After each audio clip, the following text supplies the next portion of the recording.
This is the Washington Week Webcast Extra. Hello and welcome. I'm Gwen Eiffel, and I'm joined around the table by Jeff Zeleny, senior Washington correspondent for ABC News, Nancy Youssef, senior national security correspondent for the Daily Beast, Peter Baker, chief White House correspondent for the New York Times, and Dan Balz, chief correspondent for the Washington Post. Very impressive titles, everyone. Because we can't get enough, and we know you can't either, we want to dig in a little deeper on the 2016 contest, which is shaping up to be a doozy. Absent Mitt Romney, lonely Republican eyes are turning to Jeb Bush and Chris Christie, but also to Rand Paul and Scott Walker and a clutch of other aspirants. They all assume their eventual opponent will be Hillary Clinton, who has been making some moves of her own, hasn't she, Dan? She has been. She's been holed up in Chappaqua at their house there for much of this time, doing a lot of preparation. She's putting together a staff. We know that. She's made some key decisions on who's going to staff the senior levels of her campaign. She's doing briefings. She's trying to figure out what her message is going to be, which is perhaps the most important thing she has to do. And she's trying to figure out how long she can wait before she actually has to go out and start campaigning. That's the interesting part, Jeff, which is this week we got this indication that she's pushing it back, maybe understanding what we were saying about Mitt Romney during the broadcast, which is you're never more popular than when you're on the sidelines. Well, no question, that's definitely true with her. But I think we're seeing a lot of trial balloons of like, what would happen if I waited until June or July? I think a lot of people who she has brought on would be hungry by then because they need to get paid. These are real jobs. They're like living. I heard a story that one person fairly high up is, like running out of people's couches to stay on and stuff. She actually needs to build a real organization. So that's why I think she'll do something sooner rather than a later, if it's an exploratory or something else. She says that, or Democrats close to her say, she doesn't probably have a strong Democratic opponent. But the reality is she has about 12 opponents, and all of them will be, training their attention on her. All the Republicans will be running against her as a way to sort of build themselves up. So I think she, and a lot of Democrats I talk to, think she needs to have an organization in place more. And she is a little rusty as well. So, perhaps getting out there and acting like she's fighting for it and actually like really fighting for it as opposed to waiting for it to come to you, I think would serve her better. But we'll see. Maybe no more Putin impressions. What do you of the people we know or we have heard who are going to work for her? What does that tell us, including some Obama people? What does that tell us about what kind of campaign she's putting together this It's time? a different operation than she's got. She's reached out beyond the inner circle. I think that one of the things we're figuring out is that she realizes she needs somebody at the top of that organization. We all assume it's going to be John Podesta, who will be leaving the White House sooner rather than later. That she needs somebody at the top of that organization who is, in a sense, a peer, who she has great confidence in, who can talk to her directly, but also who can say to what is, this massive Friends of Clinton network with a lot of people who think they either have or should have direct access to her, cool it. We're going to make the decisions. Don't get in the way of it. Who says that to the former president? Good question. I'm not sure if anyone. I think people say it to him. I think John Podesta would be one, but I'm not sure if he'll listen. And that's the big question in this. And perhaps that's why some reporters want her to announce sooner rather than a later, because we want to see what his role is going to be. He's defining his role. He was, played an interesting role, often good, sometimes bad, in 2007. So we'll see. He'll be all up in it. It'll be fun to watch. Nancy, I want to talk to you about one of the issues which will be awaiting any new president, and that's this the continuing building and strength of ISIL, ISIS, the Islamic State group, whatever you call them. What we saw this week was action on two fronts. We saw they were beat back in the Kurdish region, Kobani in Syria this week, which was good news for people who are trying to mobilize, defang ISIS. But then today, Friday, that is, we hear that there was some progress made, or at least an attack launched in Kirkuk. And so we wonder, in Iraq, and so we begin to wonder, are they getting stronger or are they getting weaker?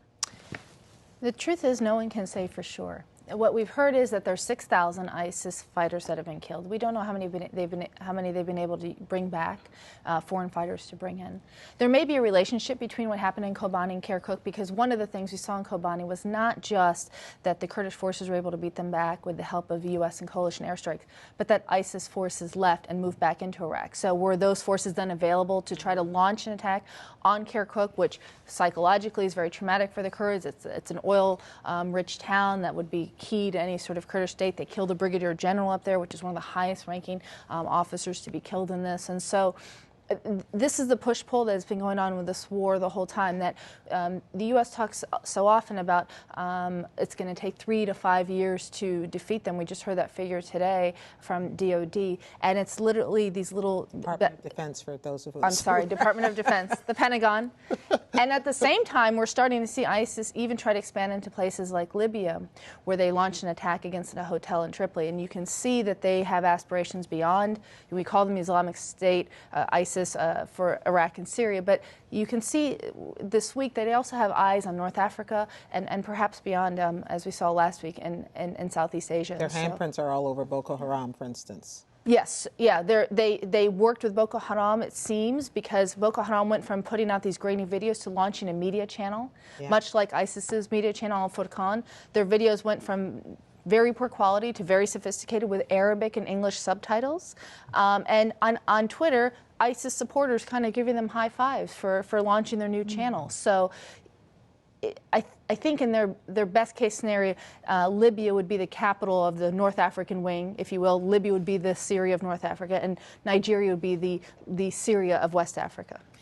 Peter, you know, it's interesting. Part of the conversation here has been Iran and Iran sanctions and negotiating a nuclear deal, which it seems to have stirred up bad feelings among more than one of our allies. But one of the key one, which we've seen front and center in the last week or two, has been Israel and Benjamin Netanyahu, and kind of bad blood bursting out into the open. Yeah, you see this pattern again and again where under President Obama, there's been this blow up with Bibi Netanyahu over something or another, and then both sides kind of try to tamp down the emotions and say, well, maybe it's not as bad as all that.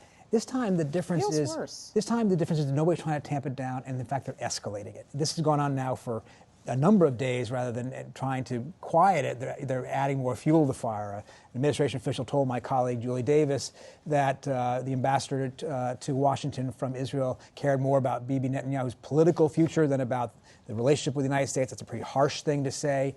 Bibi Netanyahu today announced 450 more settlement units in direct poke at President Obama.